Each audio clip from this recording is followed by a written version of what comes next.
ಅಧಿಕಾರಿಗಳು ಹಣ ಬಿಡುಗಡೆ ಮಾಡ್ತಾ ಇಲ್ಲ ಅಂತ ತುಂಡು ಗುತ್ತಿಗೆದಾರರೊಬ್ಬರು ಆತ್ಮಹತ್ಯೆ ಮಾಡಿಕೊಂಡಿದ್ದಾರೆ. ಕೆಲಸ ಆಗಿದೆ ಆದ್ರೆ ಹಣ ಬಿಡುಗಡೆ ಆಗ್ತಾ ಇಲ್ಲ ಅಂತ ತುಂಡು ಗುತ್ತಿಗೆದಾರ ಆತ್ಮಹತ್ಯೆ ಮಾಡಿಕೊಂಡಿರೋ ಘಟನೆ ನಡೆದಿದೆ. ಇವರು ಕಾಂಗ್ರೆಸ್ ಕಾರ್ಯಕರ್ತರು ಕೂಡ ಹೌದು ಅನ್ನೋ ಮಾಹಿತಿ ಸಿಗ್ತಾ ಇದೆ.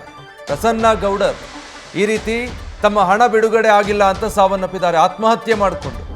ದಾವಣಗೆರೆ ಜಿಲ್ಲೆ ಚನ್ನಗಿರಿ ತಾಲೂಕಿನ ಸಂತೆಬೆನ್ನೂರಲ್ಲಿ ಈ ಘಟನೆ ನಡೆದಿರೋದು. ಸರ್ ನಾವು ರೈತರು ಮೂಲತಃ ಅವ್ರ ತಂದೆ ZP ಮೆಂಬರ್ ಆಗಿದ್ರು. ಅವಾಗಿಂದನೂ ಅವ್ರ ಕಾಂಟ್ರಾಕ್ಟ್ಗಳೆಲ್ಲ ಮಾಡಿಸ್ತಾ ಇದ್ರು. ಮೊನ್ನೆ ನಾವು ರೀಸೆಂಟಾಗಿ ಒಂದು ಕೆಲಸ ಮಾಡಿಸಿದ್ವಿ 2023 ಫೆಬ್ರವರಿ ತಿಂಗಳಲ್ಲಿ ಕಾಮಗಾರಿ ಪೂರ್ತಿಗೊಳಿಸಿದ್ರು. ಅವರು ಕೃಷಿ ಇಲಾಖೆಗೆ ಬೆಡ್ ಹಾಕ್ಸೋ ಕೆಲಸ ಮಾಡಿದರು. ಅಲ್ಲಿ ತುಂಬ ರಸ್ತೆ ನೀರು ನಿಂತ್ಕೊಂತವೆ ಅಂತ ತಗ್ಗು ಗುಂಡಿ ಭಾಳ ಅದಾವೆ, ಹಾಕ್ಸ್ಕೊಡಿ ಅಂತ ಖುದ್ದಾಗಿ ಕೃಷಿ ಇಲಾಖೆ ಅಧಿಕಾರಿಗಳೇ ಕೇಳ್ಕೊಂಡ್ರು ಅಂತ ಅವರು ಆ ಕೆಲಸನ ಮಾಡೋಕೆ ಒಪ್ಕೊಂಡ್ರು ಸರ್. ಅವರು ಅದಾದಮೇಲೆ ಮಾಡಿದರು, ಬಿಲ್ ಆಗಲಿಲ್ಲ. ಸಾಕಷ್ಟು ಆಫೀಸಿಗೆಲ್ಲ ಅಲದಾಡಿದ್ರು. ಅವರು ಬೆಂಗಳೂರಿಗೆಲ್ಲ ಹೋದರು, ದಾವಣಗೆರೆಗೂ ಹೋದರು. ಅವ್ರ ಸ್ನೇಹಿತರ ಹತ್ರ ಎಲ್ಲ ಸಾಲ ಮಾಡ್ಕೊಂಡಿದ್ರು. ಒಡವೆಗಳನ್ನೆಲ್ಲ ನಾವು ಅಡ ಇಟ್ಟಿದ್ವಿ. ನಮ್ಮದು ಹೊಲದಿಂದ ಯಾವುದೇ ಆದಾಯ ಕೂಡ ಇರಲಿಲ್ಲ. ಆ ವಿಚಾರವಾಗಿ ಅವಳು ಭಾಳ ಬೇಸತ್ತು ಈ ಥರ ಮಾಡ್ಕೊಂಡಿದ್ದಾರೆ ಸರ್. ಈಗ ಅಧಿಕಾರಿಗಳು ಏನಂತಿದ್ರು ಅಂತ ಮಾತಾಡಿದ್ರಾ? ನಿಮ್ಮ ಹತ್ರ ಕೊಡ್ತಾ ಇಲ್ಲ ಏನು ಅಂತ ಹೇಳ್ತಿದ್ರ? ನಿಮ್ಮ ಜೊತೆ ಮಾತಾಡಿದ್ರ? ಎಷ್ಟು ಬಾರಿ ಮಾತಾಡಿದ್ರು ಬೇಜವಾಬ್ದಾರಿ ಉತ್ತರನೇ ಕೊಟ್ಟಿದ್ದಾರೆ. ಅವ್ರು ನಮಗೆ ಎಂದು ಸ್ಪಂದಿಸ್ತಿಲ್ಲ ಅಂತಾನೆ ಮಾತಾಡ್ತಿದ್ರು. ಅವಾಗ ಮಾಡ್ಕೊಡ್ತೀನಿ ಇವಾಗ ಮಾಡ್ಕೊಡ್ತೀನಿ ಅಂತಾನೆ ಹೇಳ್ತಿದ್ರು ಅಂತ ಸರಿ. ಕಾಲ ತಳ್ಕಂತಾನೆ 1 ವರ್ಷದ ಮೇಲೆ 4 ತಿಂಗಳಾಯ್ತು ಸರ್. ಇಲ್ಲಿಗೆ ಅಷ್ಟು ದಿವಸ ತಳ್ಕಂತಾನೆ ಬಂದರು ಅವರು. ಈಗ ಏನಂತೀರಮ್ಮ, ನಿಮಗೀಗ ದುಡ್ಡು ಬರಲಿಲ್ಲ, ನಾವು ಮುಂದೆ ಜೀವನ ಆದರೆ ಹೆಂಗೆ ಮಾಡೋಕ್ಕೆ ಸರ್? ನಾವು ಗಂಡನ್ನು ಕಳ್ಕೊಂಡು ನಮ್ಗೆ ನ್ಯಾಯ ಯಾರು ಕೊಡಿಸ್ತಾರೆ? ನ್ಯಾಯ ಬೇಕೇ ಬೇಕು ಸರ್ ನನಗೆ. ಅವ್ರು ಇದ್ದಿದ್ರೆ ನನಗೆ ಯಾವ ಚಿಂತೆನೂ ಇರಲಿಲ್ಲ. ಅವರೆಲ್ಲಾದರೂ ತಂದು ಮಾಡಿಕೊಡ್ತಿದ್ರ, ಫ್ರೆಂಡ್ಸ್ ಹತ್ರನಾದರೂ ಸಾಲ ಮಾಡಿದ್ರು ನಮಗೆ ಜೀವನ ದೊರಕಿಸ್ಕೊಡ್ತಿದ್ರು. ಈಗ ನನ್ನ ಮಗಳು ವಿದ್ಯಾಭ್ಯಾಸ ಇದೆ, ಮನೆ ಖರ್ಚು ವೆಚ್ಚ ಯಾವುದನ್ನು ಎಲ್ಲಿಂದ ನಾನು ಭರಿಸ್ಬೇಕು?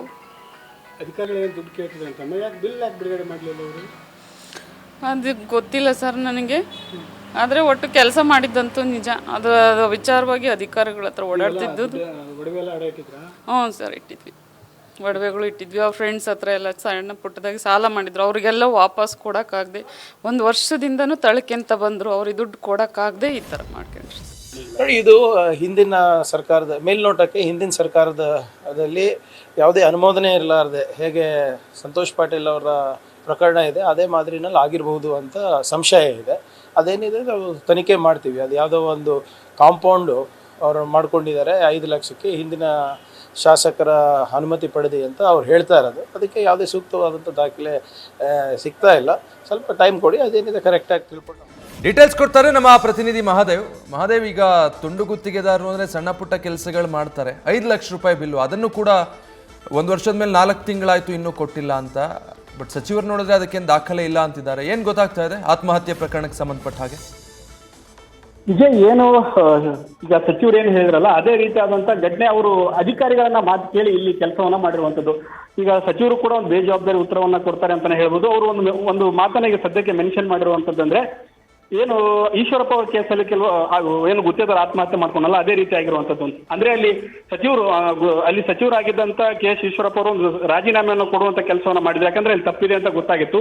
ಇಲ್ಲಿ ಈ ಘಟನೆ ಆಗಿರೋದು ಏನಂತಂದ್ರೆ KRDL ಡಿಪಾರ್ಟ್ಮೆಂಟ್ ಇಂದ ಹಿಂದೆ ಕೂಡ 2023 ಏನು ಚನ್ನಗಿರಿ ಶಾಸಕರಂತ ಮಾಡಾಳ್ ವಿರೂಪಾಕ್ಷಪ್ಪ ಅವರು ಒಂದು ಕೆಲಸ ತುಂಡು ಗುತ್ತಿಗೆಯಲ್ಲಿ ಇದು ಕೆಲಸ ಮಾಡಕ್ಕೆ ಹೇಳ್ತಾರೆ. ಲ್ಯಾಂಡ್ ಆರ್ಮಿ ಅವ್ರು ಮಾಡ್ಬೇಕಾಗಿತ್ತು. ಆದ್ರೆ ಈ ಕೆಲಸವನ್ನ ತುಂಡು ಗುತ್ತಿಗೆ ಅಂತ ಹೇಳಿ ಅವ್ರಿಗೆ ಕೊಟ್ಟು ಅವ್ರಿಗೆ ಈ ಕಡೆಯಿಂದ ಕೆಲಸವನ್ನ ಮಾಡಿರ್ತಾರೆ. ಅವರು ಚೇಂಜ್ ಆಫ್ ವರ್ಕ್ ಅನ್ನ ಮಾಡಿಸ್ಕೊಂಡು ಈ ಕೆಲಸವನ್ನ ಮಾಡಿ ಅಂತ ಹೇಳಿರ್ತಾರೆ. ಆ ಸಮಯದಲ್ಲಿ ಆತ ಗುತ್ತೇದಾರ ಆದಂತ ಏನು ಪ್ರಸನ್ನ ಗೌಡರು ಇದಾರಲ್ಲ, ಹೋಗಿ ಅಧಿಕಾರಿಗಳ ಹತ್ರ KRDL ಏನು ಲ್ಯಾಂಡ್ ಆರ್ಮಿ ಡಿಪಾರ್ಟ್ಮೆಂಟ್ ಅಧಿಕಾರಿಗಳ ಹತ್ರ ಕೇಳ್ತಾರೆ, ಚೇಂಜ್ ಆಫ್ ವರ್ಕ್ ಮಾಡಿಕೊಡಿ, ನಾನು ಕೆಲಸವನ್ನ ಮಾಡ್ತೀನಿ ಅಂತ ಹೇಳಿದ್ರೆ ಅವರು ಮೌಖಿಕ ಆದೇಶವನ್ನ ಕೊಟ್ಟಿರ್ತಾರೆ. ನೀವು ಕೆಲಸವನ್ನ ಮಾಡಿ ನಾವು ಹಣವನ್ನ ಬಿಡುಗಡೆ ಮಾಡ್ತೀವಿ ಮತ್ತು ಏನು ಈ ಲೆಕ್ಕಪತ್ರಗಳ ವಿಚಾರ ಏನಿದೆ ನಾವೆಲ್ಲ ಮಾಡ್ಕೋತೀವಿ ಅಂತ ಹೇಳಿ ಅವ್ರಿಗೆ ಭರವಸೆನ ಕೊಟ್ಟ ಮೇಲೆ ಆತ ತನ್ನ ಕೈಲಿಂದ ಹಣವನ್ನ ಹಾಕಿ ಅಂದ್ರೆ ತಮ್ಮ ಫ್ರೆಂಡ್ಸ್ ಹತ್ರ ಸಾಲವನ್ನ ಮಾಡಿಕೊಂಡು ಮತ್ತೆ ತನ್ನ ಪತ್ನಿಯ ಒಡವೆನ ಅಡ ಇಟ್ಟು 5 ಲಕ್ಷ ರೂಪಾಯಿದಲ್ಲಿ ಆತ ಸಂತೆಬೆನ್ನೂರು ಏನು ರೈತ ಸಂಪರ್ಕ ಕೇಂದ್ರ ಇದೆ ಅದಕ್ಕೆ ಬೆಡ್ ಹಾಕುವಂತ ಕೆಲಸವನ್ನ ಮಾಡಿರ್ತಾನೆ. ಅದಕ್ಕೆ ಬಿಲ್ ಕೂಡ ಬೇಕಾಗಿರುತ್ತೆ. ಆದ್ರೆ ಅಲ್ಲಿ ಸತತ ಒಂದು 5-6 ತಿಂಗಳಿಂದ ಕೂಡ ಆತ ಬಿಲ್ ಕೊಡೋಕೆ ಓಡಾಡ್ತಾನೆ. ಇದು ಚೇಂಜ್ ಆಫ್ ವರ್ಕ್ ಆಗಬೇಕು. ನಂತರ ಅವರು ಯಾಕಂದ್ರೆ ಆ ಸಮಯದಲ್ಲಿ ಇರುವಂತ ಅಧಿಕಾರಿಗಳು AW ಏನಿರ್ತಾರೆ ಅವರು ವರ್ಗಾವಣೆ ಆಗಿರ್ತಾರೆ. ವರ್ಗಾವಣೆ ಆದಂತ ಸಮಯದಲ್ಲಿ ಅವ್ರು ಏನಾಗುತ್ತೆ, ಈ ಸಮಯದಲ್ಲಿ ಬಿಲ್ ಬಿಡುಗಡೆ ಆಗೋದಿಲ್ಲ, ನೀವು ಇದನ್ನ ಬೆಂಗಳೂರು ಮಟ್ಟಕ್ಕೆ ಹೋಗಿ ಮಾತಾಡ್ಕೊಳ್ಳಿ ಬನ್ನಿ ಅಂತ ಹೇಳ್ತಾರೆ. ಅಲ್ಲಿ ಕೂಡ ಹೋಗ್ತಾರೆ, ಅಲ್ಲಿ ಕೂಡ ಯಾವುದೇ ರೀತಿಯಂತ ಕೆಲಸ ಆಗಲ್ಲ. ಹೀಗಾಗಿ ಅವ್ರಿಗೆ ಸಾಕಷ್ಟು ನೋವಾಗುತ್ತೆ. ಸತತ 1 ವರ್ಷದಿಂದ ಈ ರೀತಿಯಂತ ಏನು ಕಚೇರಿಗೆ ಓಡಾಡಿದ್ರು ಕೂಡ ಯಾವುದೇ ರೀತಿಯಂತ ಬಿಲ್ ಬಿಡುಗಡೆ ಆಗೋದಿಲ್ಲ. ನಂತರ ಅವರು ಕಾಂಗ್ರೆಸ್ ಪಕ್ಷವನ್ನ ಸೇರ್ಕೊಂಡಿರ್ತಾರೆ. ಕಾಂಗ್ರೆಸ್ ಪಕ್ಷದ ತಮ್ಮದೇ ಸರ್ಕಾರ ಇರುತ್ತೆ, ನನಗೆ ಇನ್ನಾದ್ರೂ ಬಿಲ್ ಬಿಡುಗಡೆ ಆಗುತ್ತೆ ಅಂತ ಹೇಳಿ ಒಂದು ಆಶಾಭಾವ ಇರ್ತಾರೆ. ಸ್ಥಳೀಯ ಶಾಸಕರಂತ ಬಸವರಾಜ್ ಜಿ ಶಿವಗಂಗಾ ಅವರು ಕೂಡ ಭೇಟಿಯಾಗಿ ಸರ್ ನನಗೆ ಈ ರೀತಿ ಆಗಿದೆ, ಚೇಂಜ್ ಆಫ್ ವರ್ಕ್ ಆಗಿದೆ, ನನಗೆ ದಯವಿಟ್ಟು ಬಿಲ್ ಮಾಡಿಸ್ಕೊಡಿ ಅಂತ ಹೇಳ್ತಾರೆ. ಅವರು ಕೂಡ ಒಂದು ಭರವಸೆನ ಕೊಟ್ಟಿರ್ತಾರೆ, ಆದ್ರೂ ಕೂಡ ಇಲ್ಲಿ ಬಿಲ್ ಆಗೋದಿಲ್ಲ. ಹೀಗಾಗಿ ಸಾಕಷ್ಟು ಸಾಲವನ್ನ ಮಾಡ್ಕೊಂಡಿರ್ತಾರೆ. ಕೆಲವೊಂದಿಷ್ಟು ಮನೆಯಿಂದ ಕೂಡ ಅವರಿಗೆ ಅಂದ್ರೆ ಅವರ ಆಸ್ತಿಯಲ್ಲಿ ಹಂಚಿಕೆಯಲ್ಲೂ ಕೂಡ ಸ್ವಲ್ಪ ಮಾನಸಿಕ ಕಿರುಕುಳ ಇತ್ತು. ಈ ಎಲ್ಲ ಕಾರಣಗಳಿಂದ ಕೂಡ ಅವರು ಆತ್ಮಹತ್ಯೆ ಮಾಡ್ಕೊಂಡಿದ್ದಾರೆ. ಹೀಗಾಗಿ ಅವರ ಪತ್ನಿ ಏನಂತಂದ್ರೆ ಅಳಲು ಏನಂತಂದ್ರೆ ದಯವಿಟ್ಟು ನಮಗೆ ನ್ಯಾಯ ಒದಗಿಸಿಕೊಡಿ. ನನ್ನ ಪತಿ ಏನಂತಂದ್ರೆ ಸಾಕಷ್ಟು ಹೋರಾಟವನ್ನ ಮಾಡಿದ್ರು, ಅವರಿಗೆ ಅಧಿಕಾರಿಗಳಿಂದ ಮತ್ತು ಸರ್ಕಾರದಿಂದ ಯಾವುದೇ ಹಣ ಬಿಡುಗಡೆ ಆಗೋದಿಲ್ಲ ಅಂತ ಹೇಳಿ ಅವರಿಗೆ ಗೊತ್ತಾಗ್ತಿದ್ದಂಗೆ ಸತತ 1 ವರ್ಷ ಓಡಾಡಿದ್ರು ಹಣ ಬರೋದಿಲ್ಲ ಅಂತ ಹೇಳಿ ಗೊತ್ತಾಯ್ತು. ಹೀಗಾಗಿ ಅವರು ಮನನೊಂದು ಈಗ ಆತ್ಮಹತ್ಯೆ ಮಾಡ್ಕೊಂಡಿದ್ದಾರೆ. ದಯವಿಟ್ಟು ನನಗೆ ನ್ಯಾಯ ಕೊಡಿಸಿ ಅಂತ ಈಗ ಪತ್ನಿಯವರು ಕೂಡ ಮತ್ತು ಅವ್ರ ಕುಟುಂಬಸ್ಥರು ಒಂದು ಅಳಲನ್ನ ತೋಡ್ಕೊಳ್ತಾ ಇರುವಂತದ್ದು. Vijay, thank you Mahadev. News first ನಿರ್ಭೀತಿಯಿಂದ ನಿಮ್ಮ ಪರವಾಗಿ.